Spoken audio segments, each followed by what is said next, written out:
Hello प्यारे बच्चों, good morning. कैसे हैं आप लोग? आई होप आप लोगों को क्लासेस बहुत अच्छी लग रही होंगी और आप लोगों को समझने में कोई प्रॉब्लम नहीं हो रहा होगा। तो आज हम हुमायूं के बारे में पढ़ेंगे। हमने कल भी हुमायूं के बारे में पढ़ा था और उनके बारे में बहुत सारी चीज़ें देखी थी। आज हम देखेंगे कि भारत में हुमायूं का शेरशाह से संघर्ष, उनका भारत से निर्वासन और भारत में पुनर्वापसी और वापसी के बाद उनका जो देहांत हुआ है, कैसे हुआ है, ये सारी चीज़ें देखेंगे। तो चलिए बच्चों, शुरुआत करते हैं। हुमायूं का बहादुर शाह से संघर्ष 1535 से लेकर के 1535-36, यानी कि जो बहादुर शाह है इनसे संघर्ष हुआ था 1535-36 में। जो बहादुर शाह है ये गुजरात के शासक थे और इनके पास एक विशाल सेना थी और वो तोपों से भी सुसज्जित थी और ये बार बार जो है कोशिश कर रहे थे कि जो राजस्थान का क्षेत्र है, जो मालवा का क्षेत्र है, इन क्षेत्रों को विजित करके ये अपने साम्राज्य में मिला ले। और इनका जो क्षेत्र विस्तार था वो बढ़ता जा रहा था, जिसको कंट्रोल करने के लिए जो हुमायूं है वो इनसे संघर्ष करते हैं और संघर्ष में जो बहादुर शाह है ये हार जाते हैं और हारने के बाद ये गुजरात से जो है पलायन कर जाते हैं मुंबई की तरफ। हुमायूं गुजरात पर अधिकार कर लेते हैं और जो मालवा का क्षेत्र है इस पर भी अधिकार कर लेते हैं और वहाँ के जो शासक हैं वो बना देते हैं अपने भाई को और उसके बाद वहाँ से आगरा लौट आते हैं। लेकिन जो बहादुर शाह हैं ये पुर्तगालियों की और दूसरे लोगों की मदद से फिर से जो है गुजरात को और मालवा को हासिल कर लेते हैं और वहाँ से उनके भाई को भगा देते हैं। यानी कि ये अस्थायी विजय जो है सिद्ध नहीं हुआ था हुमायूं का। तो कहीं ना कहीं ये विजय भी बहुत अच्छा नहीं रहा हुमायूं का। आगे क्या होता है बच्चों? शेर खां से संघर्ष। जो शेर खां है इनके बारे में देख लेते हैं। शेर खां को चालाक अफगान बताकर बाबर ने हुमायूं को आगाह किया था। चूंकि हुमायूं बहादुर शाह के साथ व्यस्त था, उस समय शेर खां ने अपनी शक्ति बिहार और बंगाल तक बढ़ा ली थी। बंगाल का शासक नुसरत शाह उसे रोकने में असमर्थ था। यानी कि जो शेरशाह सूरी है इनके जीवन में भी बहुत संघर्ष है। हम इनको भी बहुत अच्छे से पढ़ेंगे कि कैसे इन्होंने इतना ज्यादा ज्ञान अर्जित किया और कैसे आगे चल करके एक बड़े साम्राज्य की स्थापना करते हैं। लेकिन जो शेरशाह सूरी है ये कई लोगों के अंडर में काम करते हैं और इसी दरमियान ये बाबर के अंडर में भी काम किए थे और चंदेरी के युद्ध में इन्होंने बाबर की तरफ से जो है लड़ाई भी किया था और उसी दरमियान इनकी प्रतिभा और इनके चालाक जो स्थिति है इसको देख करके जो बाबर है वो हुमायूं को आगाह करते हैं कि इस जो है व्यक्ति से आप सचेत रहिएगा और अपने अमीरों को भी जो है उसके ऊपर नजर रखने के लिए कहते हैं। यानी कि शेरशाह के ऊपर नजर रखने के लिए कहते हैं कि नजर रखिएगा, ये व्यक्ति बहुत होशियार है, ये हमारे लिए नुकसानदेह सिद्ध हो सकता है। क्योंकि जो बाबर है ये बहुत पारखी नजर के थे, इन्होंने समझ लिया था कि जो शेरशाह है ये हमारे लिए प्रॉब्लम क्रिएट कर सकता है, ये व्यक्ति आगे चल करके जो है हमारे लिए परेशानी खड़ा कर सकता है। और दूसरी तरफ जो शेरशाह है ये भी बहुत ही अनुभवी व्यक्ति थे। इन्हें भी पता था कि जब तक बाबर भारत में है तब तक मुगल साम्राज्य को हरा पाना आसान नहीं है और उन्हें भी पता चल गया था कि जो बाबर है वो बहुत योग्य है, इनसे टक्कर लेना मुश्किल है। लेकिन उन्होंने जो मुगल सेना में रहकर बहुत सारी चीजें सीखी थी और वहीं पे बढ़ किया था कि एक दिन मैं मुगल साम्राज्य को भारत से उखाड़ फेंकूंगा और फिर से अफगान जो साम्राज्य है उसका भारत में विस्तार होगा। जब हुमायूं जो है गुजरात के शासक से युद्ध कर रहे थे जिनका नाम बहादुर शाह था, उसी दरमियान जो शेरशाह है इन्हें मौका मिल जाता है, ये बिहार पश्चिम बंगाल के क्षेत्रों पर अधिकार कर लेते हैं और अपनी शक्ति विस्तार करना शुरू कर देते हैं। यानी कि जब भी उन्हें मौका मिलता है, जहां भी मौका मिलता है वो अपना शक्ति विस्तार करते रहते हैं। बहुत ही कूटनीतिज्ञ और बहुत चालाक व्यक्ति हैं। दूसरी तरफ हुमायूं जो है वो गुजरात में उलझे हुए हैं और बड़ी मुश्किल से उन्होंने गुजरात को जीता, मालवा को जीता, लेकिन वो भी उनका जो जीत है वो अस्थायी सिद्ध नहीं हुआ। उनके वहां से आने के कुछ समय बाद बहादुर शाह वापस गुजरात पर अधिकार कर लेते हैं। आगे क्या होता है?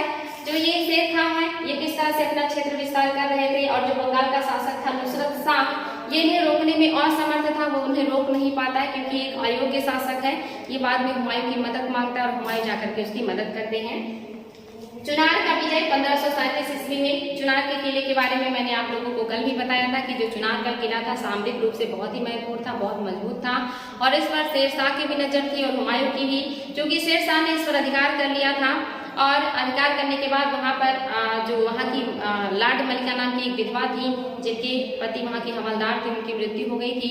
तो उन्होंने उस महिला से शादी कर लिया था और शेर शाह ने जब लाड मलिका से शादी किया तो उन्हें बहुत सारी संपत्ति मिली। ऐसा माना जाता है कि लाड मलिका उनसे उम्र में बड़ी थी, लेकिन संपत्ति के लिए वो लाड मलिका से शादी कर लेते हैं और उन्हें बहुत सारा पैसा और बहुत सारा शोहरत, एक तरीके से एक वाहदा मिल जाता है। वो एक वहाँ से अपने आप को बहुत ऊंचा उठाने में जो है सफल हो जाते हैं।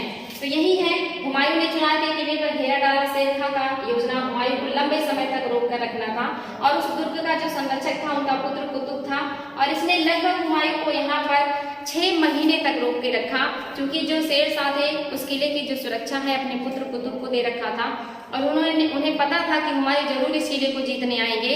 और वहां पर जब हुमायूं किले को जीतने के लिए आगे बढ़ते हैं तो अपने पुत्र को निर्देश देते हैं कि जितना संभव हो हुमायूं को वहां पे उलझा के रखिए, ज्यादा समय लगना चाहिए, वो आसानी से किले को जीत ना पाए। क्योंकि शेर शाह जानते थे कि हुमायूं अगर वहां पे उलझ जाएंगे तो हमें दूसरी तरफ अपना काम करने का मौका मिल जाएगा।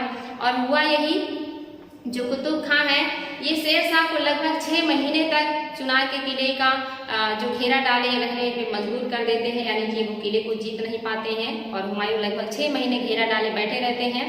और दूसरी तरफ जो शेर शाह इन्हें मौका मिल जाता है रोहतक के किले को जीतने के लिए, वहाँ के आसपास का जो गौड़ का किला है उन्होंने उसको भी जीता। गौड़ के किले में बहुत सारा खजाना था, उस खजाने को ले जाकर के उन्होंने रोहतक के किलों में सुरक्षित कर लिया ताकि आगे चल करके वो उसका उपयोग कर सके। दूसरी तरफ जो हुमायूं है वो चुनार का घेरा डालकर बैठे हुए हैं और एट लास्ट में जो कुतुब हैं ये धीरे से किले को छोड़ करके चले जाते हैं और चुनार के किले पर हुमायूं का अधिकार हो जाता है। और दूसरी तरफ जो शेर शाह है इस मौके का फायदा उठा करके ढेर सारी संपत्ति गौड़ के किले से ले जाकर के रोहतक के किले में इकट्ठा कर लेते हैं और वहां से उनका जो चाहते थे वो पूरा होता है। यानी कि कहीं ना कहीं जो शेर शाह है वो हुमायूं से बहुत ज्यादा आगे है, बहुत ज्यादा चालाक है और हुमायूं को वो जानते हैं कि इन्हें कैसे रोकना है और कैसे इनको अपने रास्ते से हटाना है। जो चुनार का किला है जीतने के बाद हुमायूं अपना प्रतिनिधि नियुक्त कर देते हैं और वापस जो है वहां से आगे बढ़ते हैं और शेर शाह से समझौता करने का प्रयास करते हैं। तो आगे क्या करेंगे वो, बंगाल का विजय। हुमायूं ने शेर खां से जो है संधि का संदेश भेजा। शेर खां बंगाल बिहार को जंग के बदले, यानी कि ये क्या करते हैं, जब चुनार का किला इनके कब्जे में आ जाता है तो इन्हें लगता है अब शेर खां कमजोर हो गया तो उससे हम अपने हिसाब से संधि कर सकते हैं। तो ये शेर खां से संधि की बात करते हैं और कहते हैं कि आप हमसे समझौता कर लीजिए, नहीं तो हम आपके बाकी साम्राज्य पर आक्रमण करेंगे।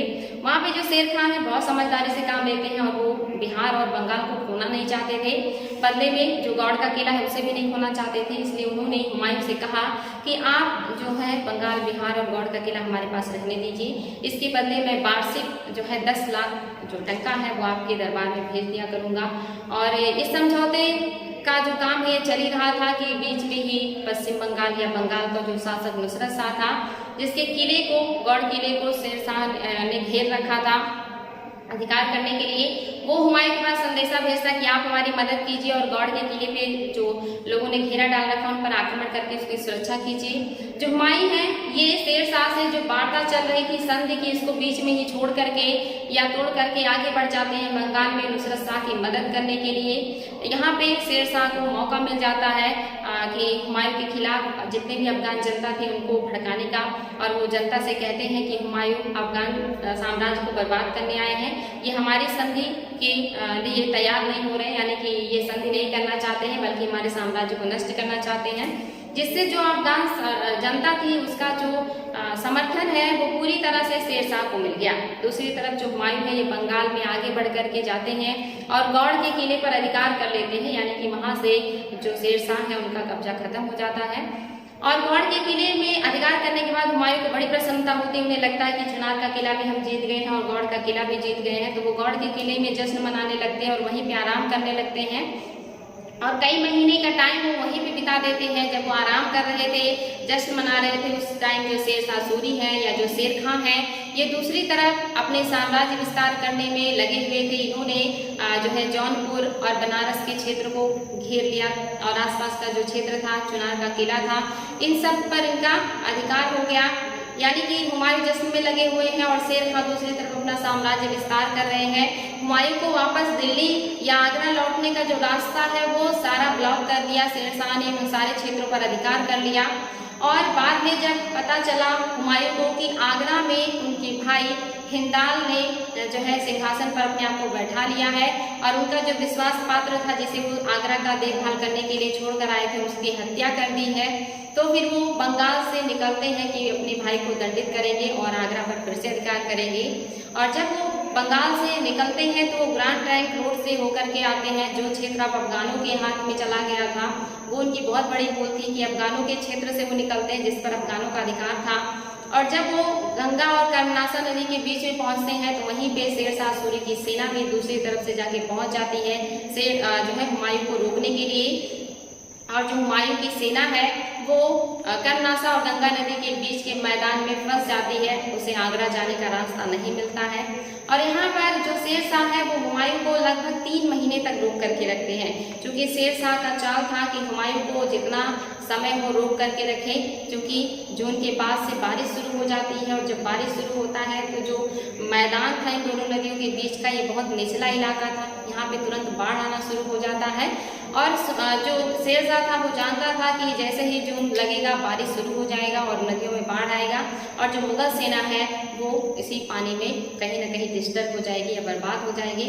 उसकी इस चाल को हुमायूं नहीं समझ सके और लगभग 3 महीने तक जो शेर खां है वो शांति वार्ता के नाम पर हुमायूं को फंसा के रखते हैं, वहां से निकलने नहीं देते हैं। और जैसे ही जून का महीना लगता है बारिश शुरू होती है, वैसे ही कर्मनासा नदी में बाढ़ आ जाता है और गंगा और कर्मनासा नदी के बीच का जो एरिया था यहाँ पे पानी भरना शुरू हो जाता है।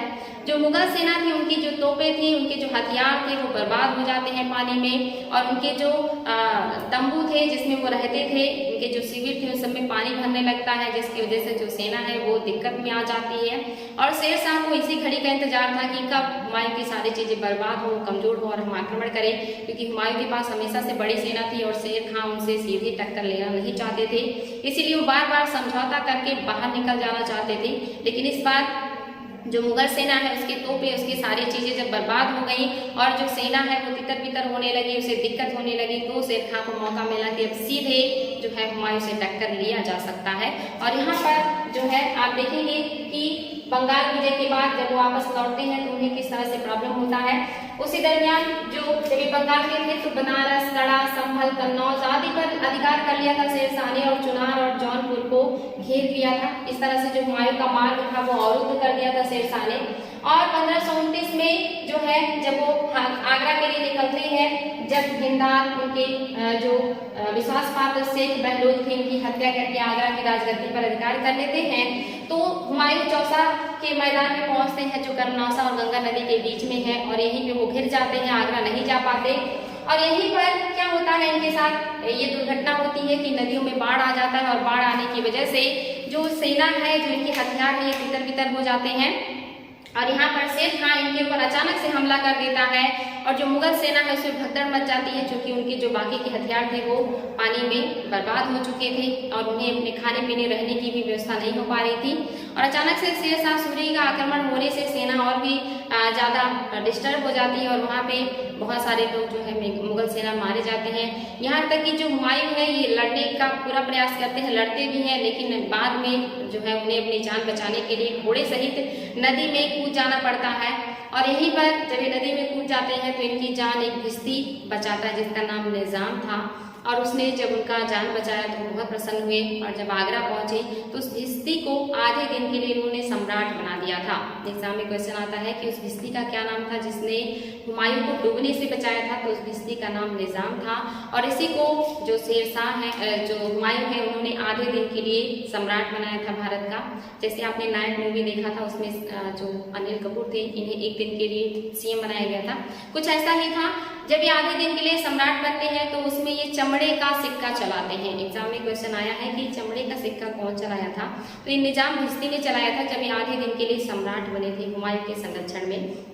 वहाँ पर हुमायूं ने उनसे पूछा था कि आपने हमारी जान बचाई है तो इसके बदले में हम आपको कुछ भी दे सकते हैं, बताइए आपको क्या चाहिए। तो वहाँ पे उसने शासक बनने का या सम्राट बनने की इच्छा जाहिर करी थी और वहाँ पे हुमायूं ने उन्हें आधे दिन के लिए सम्राट बनाया था। तो ये जो घटना है ये चौसा के युद्ध का है, ये घटना बहुत ही निर्णायक सिद्ध होता है।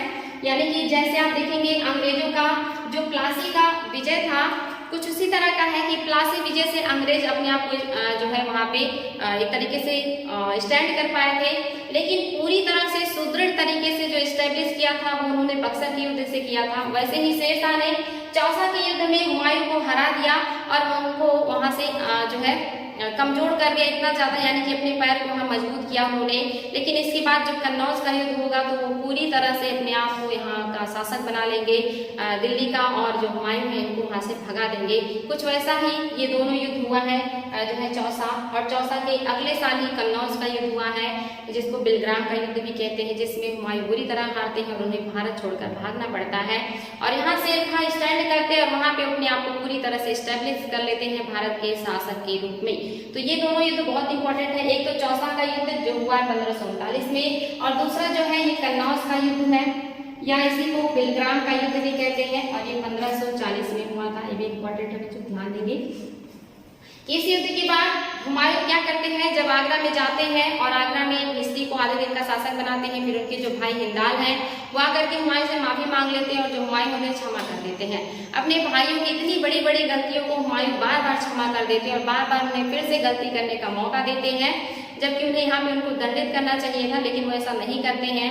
और हुमायूं यहाँ पे मदद मांगते अपने भाइयों की, लेकिन ना तो कामरान उनकी मदद करते हैं और ना ही हिंदाल और ना ही अस्करी, कोई भी उनकी मदद नहीं करता शेर खां से लड़ने के लिए।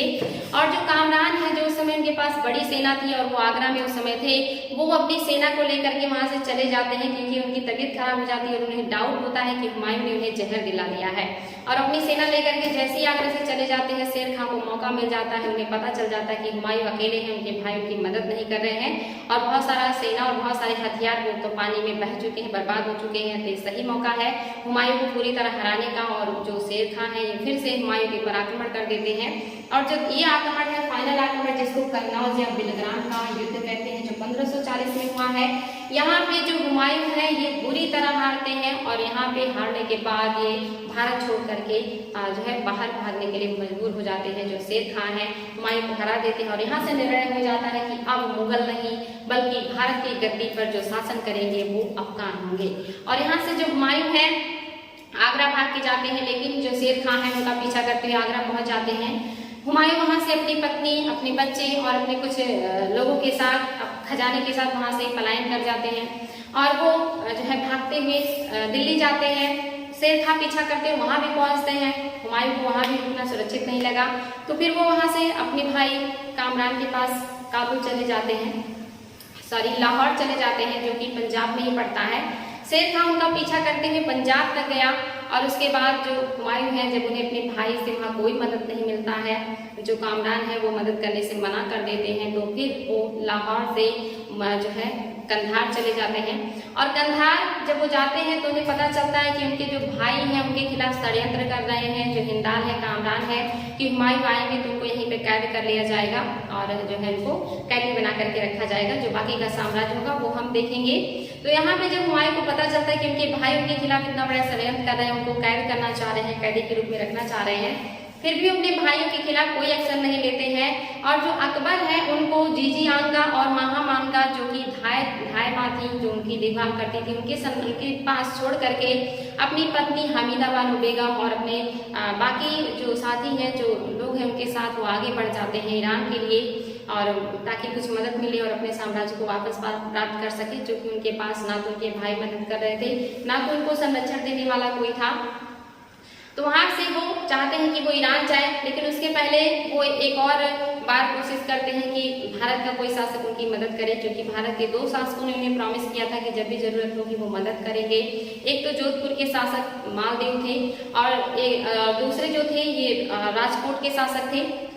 और यहाँ पे जब वो जाते हैं, अभी जो है अकबर का जन्म नहीं हुआ है, यानी कि वो निर्वासन का काल चल रहा है, और वो जाते हैं और जब वो हिंदाल के यहाँ जाते हैं कंधार में, तो वहीं पर जो हिंदाल के गुरु है जिनका नाम अकबर था, शेख अकबर, उन्हीं की पुत्री से शादी करते जिनका नाम हमीदा बानो बेगम था। यानी कि अभी हुमायूं की शादी नहीं हुई थी हमीदा बानो बेगम से। निर्वासन का काल चल रहा था जब वो पंजाब से जो है लाहौर जाते हैं, लाहौर से जब वो जो है कंधार जाते हैं, और वहाँ पर जो हिंदाल है उन्हीं के गुरु की जो पुत्री थी हमीदा बानो बेगम, उनसे शादी कर लेते हैं। शादी करने के बाद ये वापस राजपूतों की मदद लेने आते हैं, और जो राजपूत हैं इसमें ये सबसे पहले जोधपुर के शासक के पास जाते हैं हेल्प के लिए, और जिसने मदद किया जो है मदद का प्रॉमिस किया था कि जब आपको जरूरत पड़ेगी तो मैं आपको 20,000 सेना दूंगा। लेकिन जब उसे पता चलता है कि हुमायूं मदद के लिए आ रहे हैं तो वो हुमायूं के खिलाफ षड्यंत्र करना शुरू कर देता है, उल्टा उनको जो है मारने की साजिश करने लगता है। हुमायूं की चीज पता चल जाती है तो फिर वो वहां ना जाकर के राजकोट के शासक के यहाँ चले जाते हैं, और ये टाइम कई सालों का बीत जाता है जब हुमायूं इधर उधर मदद की जो है आस में दौड़ते रहते हैं अपने भाइयों के पास, एक जगह से दूसरी जगह सारे भाइयों से कोशिश कर लेते हैं, कोई मदद नहीं मिलती। फिर जो जो राजस्थान के शासक हैं राजकोट के, ये भी मदद नहीं करते हैं, तो वो जाते हैं जोधपुर के शासक के यहाँ जाते हैं, जो मदद नहीं करते हैं फिर वो राजकोट के शासक के यहाँ जाते हैं। ये चीज याद रखेंगे बच्चों, मैं फिर से बता रही हूँ, आप लोग बिल्कुल भी कंफ्यूज नहीं होंगे। पहले वो आगरा जाते हैं, आगरा, और आगरा से वो दिल्ली जाते हैं, दिल्ली से वो लाहौर जाते हैं, लाहौर। उन्हें आगरा में भी शरण नहीं लेने मिला क्योंकि वहां शेर खां पीछा करते हुए पहुंचे, वहां से वो दिल्ली पहुंचे लेकिन शेर खां वहां भी पहुंच गए। फिर वहां से वो पंजाब के लाहौर में जाते हैं जहां पे कामरान शासन कर रहे थे, लेकिन कामरान मदद करने से मना कर देते हैं, और पंजाब तक शेर खां पीछा करते हुए चले जाते हैं। और वहां पर जाकर के जब उन्हें पता चलता है कि हुमायूं अब यहाँ से भी पलायन कर गए हैं, तो फिर वो वहां पे अपने लिए सुरक्षा घेरा तैयार करना शुरू करते हैं ताकि जो मुगल है वापस फिर से भारत में प्रवेश न कर पाए। जो हुमायूं है ये लाहौर में जब जाते कामरान से मिलते हैं और यहाँ से कोई मदद नहीं मिलता, तो यहाँ से ये चले जाते हैं अपने भाई हिमदाल के पास, और जो हिमदाल के गुरु हैं उन्हीं के पुत्री से शादी कर लेते हैं। उनका नाम शेख अकबर था, और उन्हीं के नाम पर फिर अकबर का नाम भी अकबर पड़ता है, तो अकबर के नाना का नाम अकबर था और उसी के नाम पे उनका नाम अकबर रखा जाता है। तो जो अकबर थे यानी कि शेख अकबर थे, उनकी जो पुत्री है जिनका नाम हमीदा बेगम है, उन्हीं से शादी हो जाता है, हमीदा से शादी हो जाता है। इनसे शादी होने के बाद जो हुमायूं है ये जगह जगह प्रयास करते रहते कि कहीं से मदद मिले और ये वापस अपने साम्राज्य को प्राप्त कर सके, और इसी प्रयास में राजस्थान के राजा जो कि जोधपुर के शासक हैं, जोधपुर के शासक के पास जाते हैं मदद के लिए, और जिन्होंने उनको प्रॉमिस किया था कि जब भी आपको जरूरत होगी तो मैं आपकी मदद करूंगा। लेकिन जब वो जोधपुर जा ही रहे थे तो उन्हें पता चलता है कि जो जोधपुर का शासक है उनके खिलाफ षड्यंत्र कर रहा है और उनको मारने का प्रयास करेगा। तो वहां पे वो जोधपुर नहीं जा करके राजकोट चले जाते हैं, राजकोट। और जो राजकोट के शासक हैं ये हुमायूं की मदद करते हैं, उनको संरक्षण देते हैं अपने यहाँ, और इन्हीं के राजमहल में हुमायूं का जन्म हुआ था, जो है अकबर का जन्म हुआ था। याद रखेंगे बच्चों, ये एग्जाम में आता है कि अकबर का जन्म कहाँ हुआ था, तो राजकोट में हुआ था। ये बार बार एग्जाम में क्वेश्चन आता है कि या जब विस्तृत आपको लिखना होगा तो वहाँ पे पूछेंगे कि अकबर इतनी ज्यादा दयालु या उदार कैसे हुए थे, तो कहा जाता है कि कहीं ना कहीं उनका जो जन्म है एक हिंदू राजमहल में हुआ था, उनका जो पालन पोषण है वो हिंदू राजमहल में हुआ था, तो उनके ऊपर हिंदू परंपराओं का और हिंदू जो रीति रिवाज है या जो संस्कार है उसका उनके पर असर था, क्योंकि इसी महल में उनका जन्म हुआ था राजकोट के, जो कि राजपूत महल था, और अकबर जो है उनका जो बचपन है उस टाइम यहाँ पे बीता था। यहाँ के शासक ने 20,000 सेना दिया हुमायूं को, और हुमायूं ने उन सैनिकों के साथ गख्खर पर आक्रमण किया। गख्खर ये सीमांत क्षेत्र था भारत का। गख्खर पर आक्रमण करते हैं, लेकिन जब वो गख्खर पर आक्रमण करते हैं तो वहां पे पता नहीं कैसे जो मुस्लिम और या जो मुगल सेना थी और जो राजपूत सेना थी उनके बीच एक तरीके से कहीं मतभेद हो जाता है, और जो राजपूत सेना है वो युद्ध नहीं करती है और उनका साथ छोड़ करके वापस लौट आती है, और यहाँ पे जो हुमायूं को मदद मिला था वो व्यर्थ चला जाता है और हुमायूं गख्खर पर अधिकार नहीं कर पाते हैं, और ऐसे में उनके पास अब कोई सेना नहीं है और वो अपना साम्राज्य कैसे प्राप्त करेंगे। तो यहाँ से हुमायूं क्या करेंगे, वापस जो है भारत से पलायन करेंगे और यहाँ से ये कंधार के लिए जाएंगे, कांधार के लिए जाएंगे। और जब ये कांधार के लिए जाते हैं तो वहां पे क्या होता है, इनके साथ इनकी पत्नी और इनका बेटा अकबर भी था जो भी बहुत ही छोटा था, और साथ में उनकी देखभाल करने वाली धाय थी। तो जब ये जो है कांधार के लिए जाते हैं तो इन्हें पता चलता है कि इनके जो भाई हैं इन्हें जो है कैद करने का साजिश कर रहे हैं, जिसमें हिंदाल और कामरान थे, लेकिन वो अपने भाइयों के खिलाफ कोई एक्शन नहीं लेते और वहां रुके बिना वो ईरान के लिए निकलना चाहते हैं।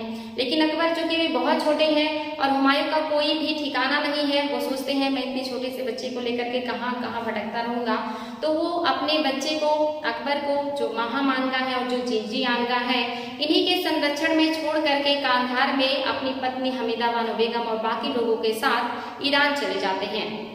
और ईरान के शाह ने जब जो है सुना कि जो हुमायूं है उनकी मदद के लिए आ रहे हैं या उनसे मदद मांगने आ रहे हैं, तो वो उनका स्वागत करते हैं। और स्वागत करने के बाद वो कहते हैं कि हम आपका मदद करेंगे जरूर, लेकिन हमारी उसके लिए शर्त है। और शर्त उन्होंने ये रखा था कि आपको शिया संप्रदाय की जो सदस्यता है वो अपनाना पड़ेगा और उनकी भतीजी से जो है विवाह करना होगा। और इसके अलावा जो है उन्हें कंधार विजिट करके देना होगा, फिर वो हुमायूं की मदद करेंगे। हुमायूं, जो कि उनके पास कोई उस समय रास्ता नहीं था, वो शिया धर्म नहीं अपनाना चाहते थे, लेकिन उनके पास और कोई रास्ता नहीं था मदद के लिए, तो उन्होंने इस बात को एक्सेप्ट कर लिया। और उस समय के लिए शाह की मदद लेने के लिए हुमायूं ने शिया धर्म भी अपना लिया था।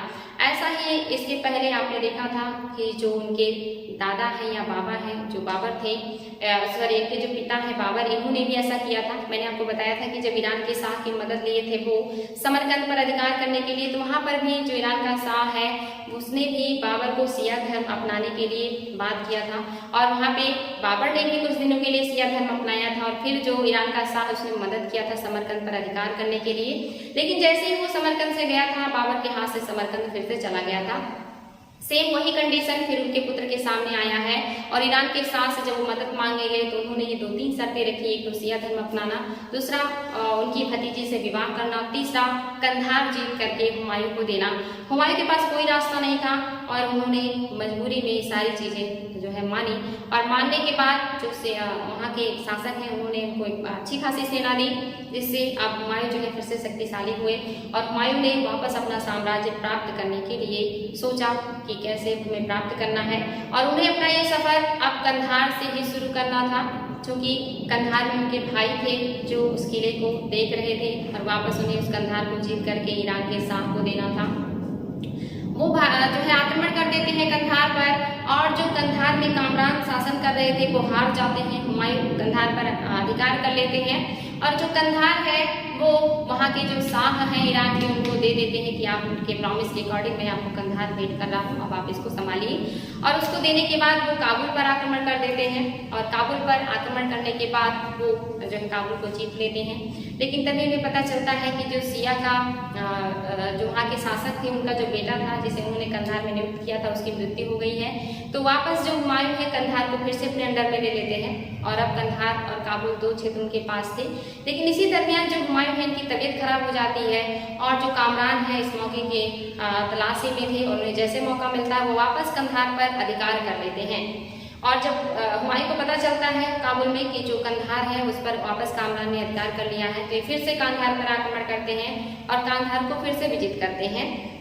तो आप देखेंगे कि 2 बार हुमायूं को कंधार विजित करना पड़ा और ऐसा ही नहीं उन्हें 4 बार कंधार के लिए युद्ध करना पड़ेगा। बार बार जो कामरान है वो कंधार पर अधिकार कर लेते हैं और बार बार हुमायूं उनको हराते रहते हैं।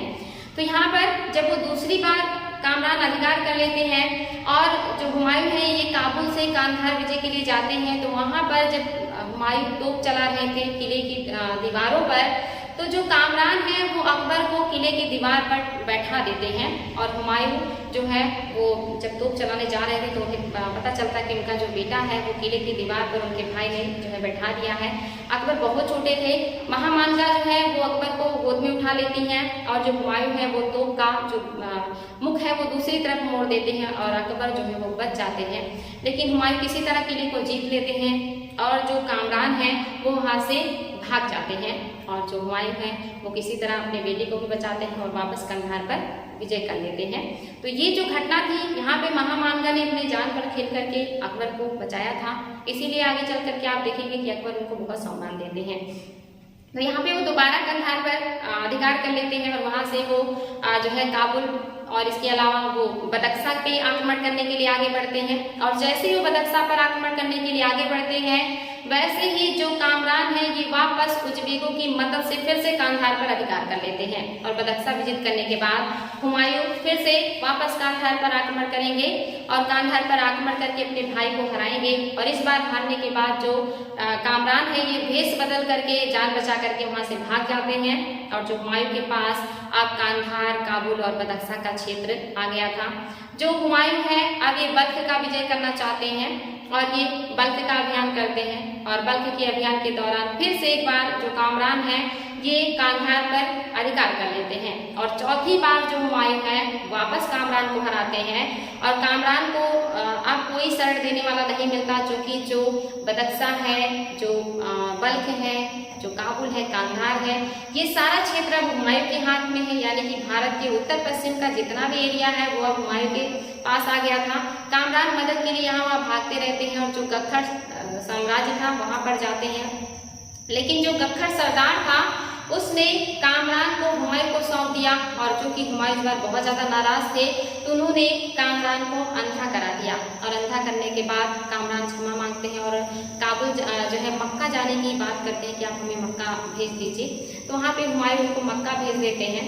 और इसके पहले जब वो दूसरी बार हराए थे जो है कामरान को, तो उस समय उनकी मदद अस्करी भी कर रहे थे। तो अस्करी पकड़े गए थे, कामरान भाग गए थे, अस्करी को भी दंड स्वरूप जो है मक्का भेज दिया गया था। तो दूसरे कांधार विजय में अस्करी मक्का गए थे और चौथे कांधार विजय के बाद जो कामरान है ये भी जो है मक्का चले जाते हैं। और जो चौथा युद्ध था इसी में हुमायूं की मदद करते हुए जो हिंदाल हैं ये जो है मार दिए जाते हैं। यानी कि हिंदाल हुमायूं की मदद किए थोड़े समय के लिए, लेकिन उनकी मृत्यु हो गई। अस्करी और कामरान इन दोनों को मक्का भेज दिया हुमायूं ने सजा के तौर पर, और वहीं पर इन लोगों की 1557-58 में जो है अस्करी की और 1558 में ही कामरान की भी मृत्यु हो जाती है। तो आप देखेंगे हमारे यहाँ जो मुगल सम्राट है या जो शासक है ये कभी मक्का की यात्रा नहीं करते। ये अपने आप में बहुत ही विचित्र बात है। जितने भी मुस्लिम जगत के शासक हैं, लोग हैं, वो मक्का और मदीना की यात्रा करना बहुत अच्छा मानते हैं, पवित्र मानते हैं और उसकी यात्रा जरूर करते हैं। लेकिन जितने भी भारतीय शासक हैं कोई भी मक्का और मदीना की यात्रा नहीं करता, बल्कि जिसको भी दंड देते हैं ये वो दंड स्वरूप उनको मक्का मदीना भेजते हैं। कभी खुद वहाँ की यात्रा करने या पुण्य के उससे कभी नहीं गए, बल्कि यहाँ से लोगों को दंडित करने के बाद बजाय मतलब एक सजा के तौर पे मक्का भेजते हैं। तो इम्पोर्टेंट है बच्चों, इस तरह का जो हमारे यहाँ के शासक हैं उन्होंने इस तरह का काम किया है। तो यहाँ से आप देखेंगे हुमायूं के पास एक बड़ा साम्राज्य आ गया है। अब उन्हें वापस भारत को विजय करना है। अब ये वापस भारत विजय करने का प्रयास करेंगे। तो ये फिर लाहौर की तरफ बढ़ेंगे और लाहौर अभियान में ये इन्हें विजय मिलेगा। अब उनके पास लाहौर भी आ जाएगा और अब वो आगे फिर भारत विजय के लिए आगे बढ़ेंगे। क्योंकि अभी तक जो अफगान है ये कमजोर हो गए थे। जो शेरशाह है इनकी जो है 1545 में मृत्यु हो गई थी। इनका मृत्यु कैसे हुआ? एक महान शासक, एक कूटनीतिज्ञ व्यक्ति, एक चालाक व्यक्ति जो इतने बढ़िया से पूरे दिल्ली, पूरे उत्तर भारत, बंगाल से लेकर के दिल्ली तक का, पंजाब तक का क्षेत्र जिसने अपने अधिकार में लिया था और इतना बेहतरीन उन्होंने प्रशासन व्यवस्था चलाई थी, उसको हम आगे की क्लास में आपको बताएंगे। लेकिन कालंजर विजय के दरमियान तोप चलाते हुए जब दीवार से तोप जो बारूद है वो टकराती है तो टकरा करके वापस उसी बारूद के ढेर पे गिरती है जिसके पास खड़े होकर के बारूद शेरशाह सूरी चला रहे थे, जिसमें आग लगने की वजह से शेरशाह सूरी जल जाते हैं, घायल हो जाते हैं, उनकी मृत्यु हो जाती है। और उनकी मृत्यु के बाद उनका जो बेटा है वो शासक बनता है। लेकिन धीरे धीरे करके उनके जो उत्तराधिकारी हैं वो अयोग्य हो जाते हैं और अयोग्य जो है साबित होने की वजह से जो साम्राज्य है वो कहीं ना कहीं टूटने लगता है। और इस बात का जो फायदा है ये हुमायूं उठाते हैं। उन्हें पता था कि जो अफगान है वो कमजोर हो रहे हैं और वो भारत विजय के लिए फिर से भारत में एंट्री करेंगे और धीरे धीरे करके वो पंजाब और पंजाब के बाद फिर वो दिल्ली पे अधिकार करेंगे। तो देख लेते हैं बच्चों, यही सारी चीजें मैंने बताई कि हुमायूं के निर्वासन के दरमियान उन्होंने क्या क्या काम किया है। तो जो गुरु है मीर अली अकबर, इन्हीं के जो पुत्री है उनसे विवाह किया था जिनका नाम हमीदा बानो बेगम था। ये सारी चीजें मैंने बताई। जोधपुर के शासक मालदेव ने उनके साथ धोखा किया था। आगे चल करके राजकोट के जो शासक है इन्होंने क्या किया, मदद किया है। और 15 अक्टूबर 1542 में इन्हीं के यहाँ अकबर का जन्म हुआ था। ये सारी चीजें मैंने लिखा है। और जो भक्कर है या गख्खर है इसी के आक्रमण में जो सेना है, राजपूत सेना, वो हुमायूं की मदद नहीं करती है। हुमायूं फिर कैसे ईरान की तरफ पलायन कर जाते हैं और जो ईरान के शाह हैं, शाह दस्मान, ये हुमायूं की मदद करते हैं। समझौता किया उन्होंने, समझौते के बाद इनको जो है सेना दिया और किस तरह हुमायूं ने वो सारी चीजें वापस प्राप्त कर ली और जो भी उत्तर पश्चिम का क्षेत्र था उन्होंने जीत लिया। वो सारी चीजें मैंने आपको समझा दिया है, वही यहाँ पे लिखा हुआ है। आगे के बच्चों यहाँ पर देख लेते हैं क्या क्या है। हुमायूं का भारत की ओर वापसी के समय उन्होंने कंधार विजय किया। मैंने बताया है आपको कंधार विजय उन्हें 4 बार करना पड़ा था। इसके बाद उन्होंने क्या किया, काबुल विजय किया है। काबुल विजय के बाद कंधार विजय जब उन्होंने किया था तो शाम को लिया था, बाद में इस पर उनका अधिकार हो गया। इसके अलावा इन्होंने जब काबुल विजय किया तो काबुल विजय के लिए इन्हें 4 बार आक्रमण करना पड़ा। 4 बार जो इनके भाई हैं कामरान, ये इन्हें डिस्टर्ब करते हैं। ये काबुल है जिसके लिए हुमायूं को सबसे ज्यादा मेहनत करना पड़ता है। पहला आक्रमण इन्होंने 17 नवंबर 1545 को किया था और अधिकार किया था और कामरान हार के भागे थे। दूसरी बार ये 1546 में यानी कि अगले साल फिर से कामरान ने अधिकार कर लिया था और इसी बार इन्होंने अकबर को किले की दीवार पर बैठवा दी थी तोप चलाते हुए। किसी तरह हुमायूं अपनी बेटी को बचाते हैं। तीसरी बार 1549 से 50 में फिर से हुमायूं को काबुल पर अधिकार करने के लिए आक्रमण करना पड़ता है और फिर से जो कामरान है ये भेष बदल करके अपनी जान बचा करके भागते हैं। और चौथी बार जो आक्रमण किया इन्होंने ये 1551 में था और इस बार जो कामरान है युद्ध में अंतिम रूप से हारे और ये जब गखर क्षेत्र में मदद के लिए गए तो उसके सरदार ने इनको हुमायूं को सौंप दिया। हुमायूं ने अंधा करके इनको जो है मक्का भेज दिया। ये पूरी कहानी आपको मैंने जो समझाई है ये काबुल विजय की है, इसको याद रखिए बच्चों। कभी कभी जो है दिमाग में रहता कुछ और है, जुबान से कुछ और वर्ड्स निकल जाते हैं तो उसके लिए आप बिल्कुल डिस्टर्ब मत होइएगा, क्योंकि बहुत सारी चीजें दिमाग में रहती हैं तो हम बोलते कभी कभी होता है कि हमें लगता है कि हम वही बोल रहे हैं जो हमारे दिमाग में है, लेकिन वो होता नहीं है। तो इसके लिए बिल्कुल डिस्टर्ब मत होइएगा। अगर कभी कोई वर्ड इधर उधर हो जाए तो उसको मैं फिर से क्लियर कर दूंगी। तो ये जो 4 बार उन्होंने आक्रमण किया है ये काबुल पे ही किया है, जहाँ पे कामरान ने उन्हें बहुत ज्यादा डिस्टर्ब किया है और हर बार के बारे में उनके बारे में मैंने आपको भी समझाया है। इसके बाद उनका बदख्शा का विजय था। बदख्शा के बाद उन्होंने जो है बल्ख का अभियान किया था। ये सारे हो गए जो उत्तर पश्चिम भारत के क्षेत्र थे, ये सब मैंने आपको बता दिया है, ये हो गया है। अब हमें देखना है भारत का में जो एंट्री उनकी होगी, अब वो भारत में एंट्री करेंगे और वो एंट्री कहाँ से करेंगे तो पहला जो उनका होगा पंजाब अभियान होगा, यानी कि लाहौर का क्षेत्र वो विजिट करेंगे और ये कब हुआ है 12 नवंबर 1554 में उन्होंने किया है। यहाँ पे सिंधु नदी पार करके पंजाब में प्रवेश करते हैं और रोहतास के किले पर अधिकार कर लेते हैं और उस समय जो दुर्ग का रक्षक था जिसका नाम तातार खां था, ये दुर्ग को छोड़ करके भाग जाता है। तातार खां वहाँ का रक्षक था, ये भाग जाता है और इसके बाद जो बैरम खां है ये क्या करते हैं हिसार, जालंधर आसपास के क्षेत्रों को भी जीत लेते हैं, क्योंकि पंजाब छोटा नहीं है, आधा पंजाब भारत में है, आधा पंजाब पाकिस्तान में है। तो ये जो सब क्षेत्र है उन्होंने क्या किया अधिकार किया, लेकिन अभी पूरे पंजाब पर इनका अधिकार नहीं हुआ है। तो ये जो पंजाब का अधिकार है ये कब शुरू हो गया है 12 नवंबर 1554, जिसमें उन्हें रोहतास का किला मिला है, इसके अलावा हिसार और जालंधर मिला है। ये सारे क्षेत्र पर अधिकार हो गया है। और अब जो बैरम खां नामक एक योग्य व्यक्ति है ये हुमायूं के साथ हैं जो उनकी मदद करेंगे और ये बहुत ही बढ़िया रोल निभाएंगे। आगे चल करके अकबर के काल में इनका बहुत ही बढ़िया जो है रोल होगा, वो भी बताएंगे आप लोगों को। इसके बाद हुमायूं कहाँ आक्रमण करेंगे, मछलीवाड़ा का युद्ध होगा। बच्चों क्रम जरूर ध्यान रखेंगे, मैं बार बार कहूंगी जितने भी युद्ध हुए हैं उसको क्रम में आप लोग सजाना जाने। जो दूसरा युद्ध उन्होंने भारत में किया 15 मई 1555 में किया है। हुमायूं अफगानों के बीच हुआ, यानी कि यहाँ से जो तातार खां भागे थे, चूंकि अफगानों के द्वारा उस दुर्ग की रक्षा के लिए नियुक्त किए गए थे। जो शेर खां थे इन्होंने बहुत सारे दुर्ग का निर्माण किया था, वहाँ की रक्षा के लिए सुरक्षा के लिए बहुत सारे लोगों की नियुक्ति करी थी, क्योंकि उन्हें पता था कि मुगल वापस लौट सकते हैं और उनको रोकने के लिए वहाँ पर दुर्गों की और सैनिकों की बहुत ज्यादा जरूरत होगी। इसीलिए जो शेर खां इन्होंने सबसे ज्यादा जो सैनिक है ये पश्चिमोत्तर की सीमा पर तैनात किए थे, ताकि जो मुगल है वापस भारत में एंट्री ना कर पाए। और वहाँ पर बहुत अनुभवी लोगों को उन्होंने नियुक्त किया था, बहुत ही समझदार थे वो, लेकिन अचानक से उनकी मृत्यु होने की वजह से उनके जो उत्तराधिकारी उतने योग्य सिद्ध नहीं हुए और उसे बहुत ज्यादा आगे नहीं ले जा सके। तो जो मछलीवाड़ा का युद्ध हुआ इसमें भी क्या है, जो तातार खां भागे थे वहां से किला छोड़ करके वो और हैबर खां, ये सब लोग क्या करते हैं मुगलों को रोकने के लिए जाते हैं, इनको भेजा जाता है, लेकिन मछलीवाड़ा नामक स्थान पर अफगान पराजित हो जाते हैं और संपूर्ण पंजाब, हिसार, फिरोजा, दिल्ली का कुछ सीमावर्ती क्षेत्र ये सब अब क्या हो गया हुमायूं के पास आ गया।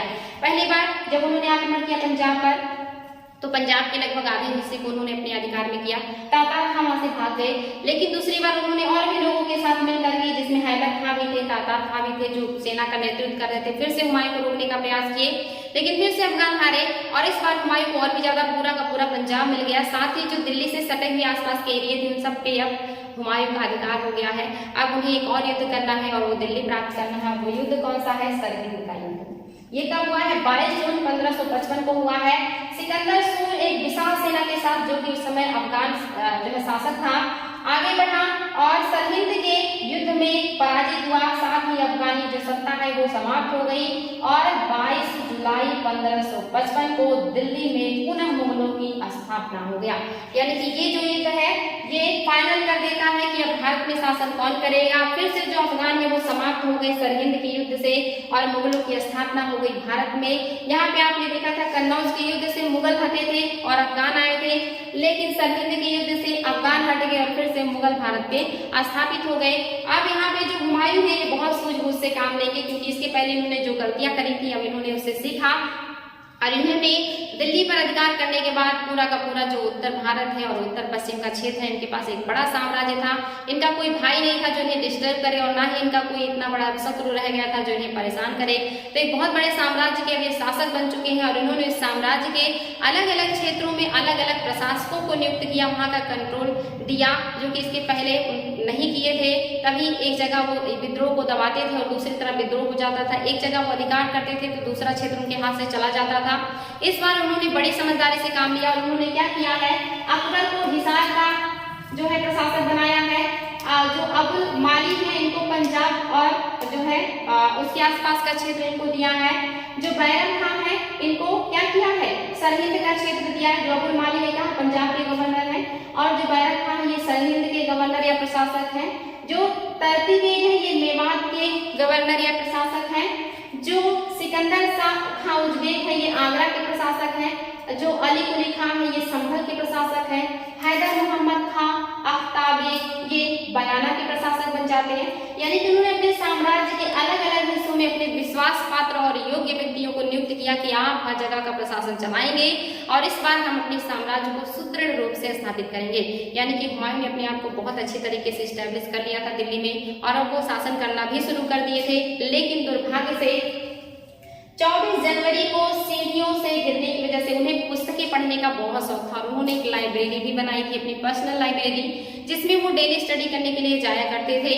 लेकिन उन्हीं सीढ़ियों से उतरते हुए 24 जनवरी को उनका पैर फिसल गया और वो सीढ़ियों से गिरते हैं और बुरी तरह घायल हो जाते हैं और सर में अंदरूनी चोट लगने की वजह से 26 जनवरी उसके 2-3 दिन बाद ही 1556 को अचानक से हुमायूं की मृत्यु हो जाती है।